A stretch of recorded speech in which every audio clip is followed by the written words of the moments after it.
Chapter 12. Fatal Curiosity.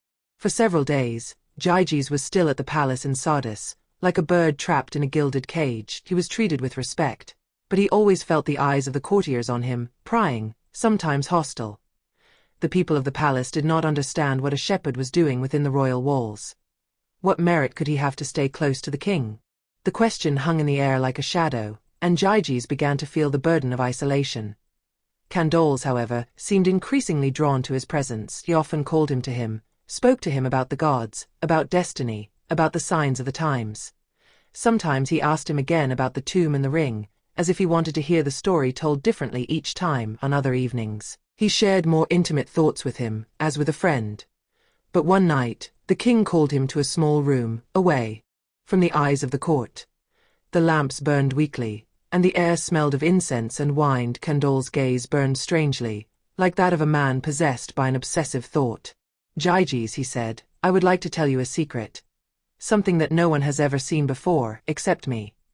The shepherd felt a lump in his throat. He didn't know what to expect, but the king's tone did not allow for resistance. "You see," Candace continued, "people say that I have been blessed with the most beautiful wife in all of Lydia. There is no other woman like her. Her beauty is so rare that the gods themselves could be jealous. And yet," he said, lifting his chin, "no one takes my word for it. They murmur, they doubt, as if I were exaggerating." The king took a step towards Gyges and looked him straight in the eye. "But you will be a witness. You will see the truth with your own eyes." Gyges started. He understood her intention in an instant, and a shiver of horror ran through his body. "Great king, I cannot," he whispered, in a barely audible voice. "It is a profanation. The queen is your wife. She is sacred to the eyes of others." But Candace laughed briefly, with a trace of contempt.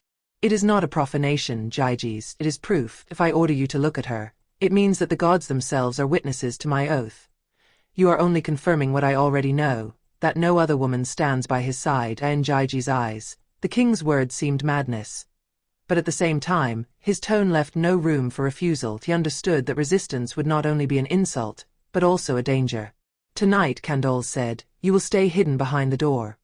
When the queen enters our room and undresses, you will see with your own eyes." Gyges felt his heart freeze. He was caught in a terrible trap. If he accepted, he would commit sacrilege and tie his fate to a dirty secret. If he refused, he could attract the king's wrath and even death. When night fell over the palace, Gyges was led through the dark corridors to the sovereign's private chambers. A heavy silence reigned everywhere. The king himself sat him down next to a large wooden door, slightly ajar, through which he could see part of